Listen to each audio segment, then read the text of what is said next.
Sur le plateau iranien, il y a des millénaires, une mosaïque d'anciennes tribus prospérait sous un ciel ensoleillé. C'était un monde de bergers nomades et d'empires naissants. C'est dans ce monde qu'émergea Zarathustra, le prophète de l'ancienne Perse. Ses enseignements allaient changer à jamais le cours de l'histoire. Voici l'histoire de Zarathustra, un voyage au cœur de la sagesse antique. Né dans une famille de prêtres, Zarathustra hérita d'une riche tradition religieuse. Dès son plus jeune âge, il fit preuve d'un esprit curieux et d'une profonde révérence pour la nature. En grandissant, il commença à remettre en question les pratiques religieuses dominantes. Ces pratiques impliquaient des rituels élaborés et des sacrifices d'animaux. Il ressentait un décalage entre ces démonstrations et la véritable essence de la spiritualité. Poussé par une soif de vérité, Zarathustra se lança dans une quête solitaire. À l'âge de 30 ans, alors qu'il se baignait dans une rivière, Zarathustra eut une expérience mystique profonde. Un être radieux, s'identifiant comme Vohu Manna, lui apparut. Vohu Manna révéla à Zarathustra l'existence d'Ahura Mazda, le seul vrai Dieu. Zarathustra fut chargé de transmettre le message d'Ahura Mazda à l'humanité. Au cœur du message de Zarathustra se trouvait le concept d'Ahura Mazda comme seul vrai Dieu, le créateur de tout ce qui est bon et digne d'adoration. Cette idée révolutionnaire remettait en question les croyances polythéistes dominantes de son époque, qui reconnaissaient une multitude de divinités. Zarathustra enseignait qu'Ahura Mazda était la source de toute création, l'incarnation de la vérité, de la justice et de la droiture, et le triomphe ultime sur le mal.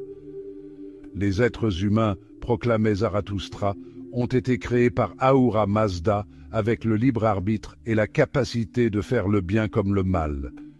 Ils n'étaient pas de simples pions dans un jeu cosmique, mais des participants actifs dans la lutte permanente entre le bien et le mal.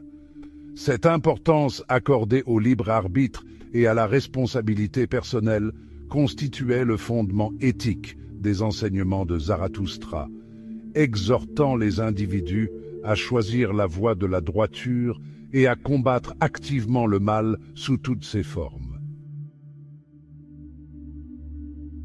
Pour guider l'humanité vers la droiture, Zarathustra articula un triple chemin de bonnes pensées, de bonnes paroles et de bonnes actions.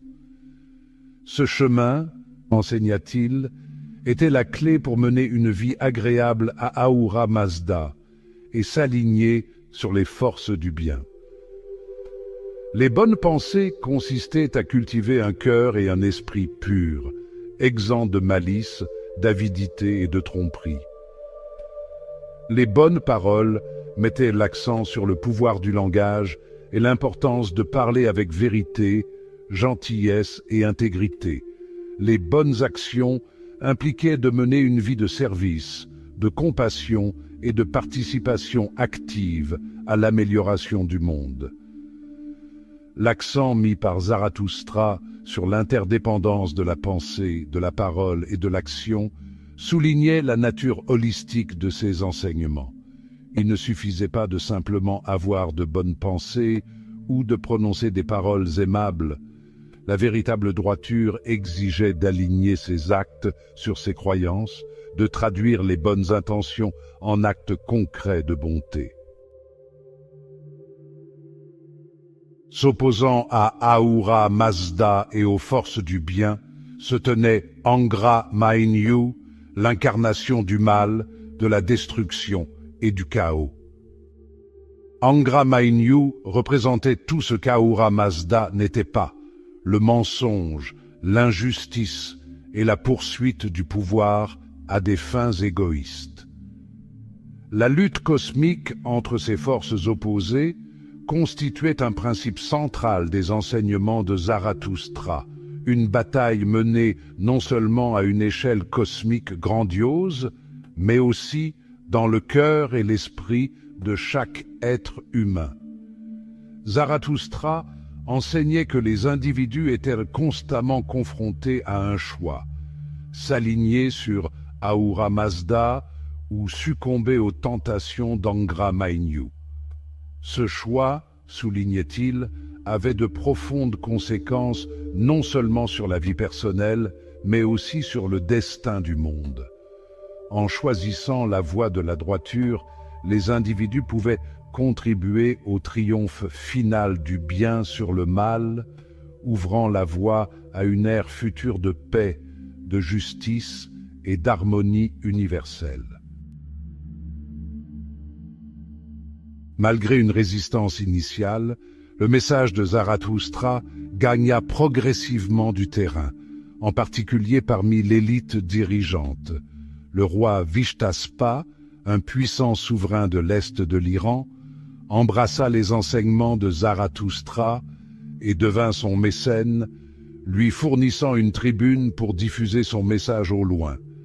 Avec le soutien de Vishtaspa, les enseignements de Zarathustra commencèrent à prospérer, jetant les bases de la foi zoroastrienne, une religion qui allait profondément marquer le cours de l'histoire perse et au-delà. Si les détails précis de la vie ultérieure de Zarathustra restent entourés de légendes, son impact sur le monde est indéniable. Il laissa derrière lui un héritage de profonde perspicacité spirituelle, de conseils éthiques et un message d'espoir qui continue de résonner auprès des chercheurs de vérité à travers les cultures et le temps. Ces enseignements allaient influencer non seulement le développement du zoroastrisme, mais aussi laisser une marque indélébile sur les principales religions abrahamiques, le judaïsme, le christianisme et l'islam, en façonnant les cadres éthiques et théologiques de ces religions mondiales.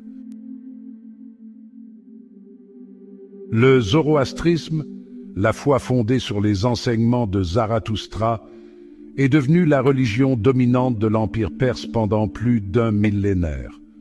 L'Empire achéménide, fondé par Cyrus le Grand au VIe siècle avant notre ère, adopta le zoroastrisme comme religion officielle, intégrant ses principes éthiques au tissu de son vaste empire.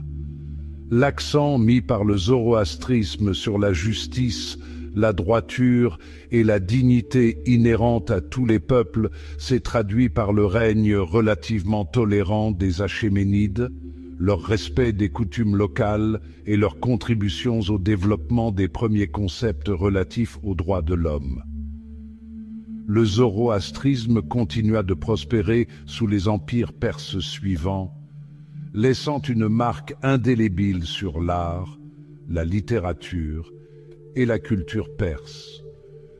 Son influence s'étendit bien au-delà des frontières de la Perse, atteignant l'Asie centrale, l'Inde et le monde hellénistique, façonnant la pensée philosophique et religieuse pendant des siècles. L'héritage de Zarathustra est d'une pertinence durable. Son message de vie éthique, de responsabilité personnelle et de lutte éternelle entre le bien et le mal continue de résonner profondément dans un monde aux prises avec des défis moraux complexes. L'importance qu'il accordait au pouvoir transformateur des bonnes pensées, des bonnes paroles et des bonnes actions nous rappelle à jamais l'interdépendance de toutes choses et l'impact de nos choix sur nous-mêmes et sur le monde qui nous entoure. Dans un monde souvent plongé dans les ténèbres, le message de Zarathustra offre une lueur d'espoir, nous rappelant que même au milieu des ombres, la flamme de la vérité, de la droiture et de la compassion continue de brûler avec éclat, attendant d'être ravivée en chacun de nous. Cette exploration de la vie et de l'héritage de Zarathustra n'est qu'un début. Pour approfondir la richesse de ces enseignements, nous vous invitons à explorer les Gathas, le recueil d'hymnes considérés comme contenant les propres paroles de Zarathustra. Ces textes anciens offrent un aperçu profond de l'esprit du prophète et des principes fondamentaux de sa foi. Que votre voyage dans le monde de Zarathustra soit une source d'illumination et de découverte.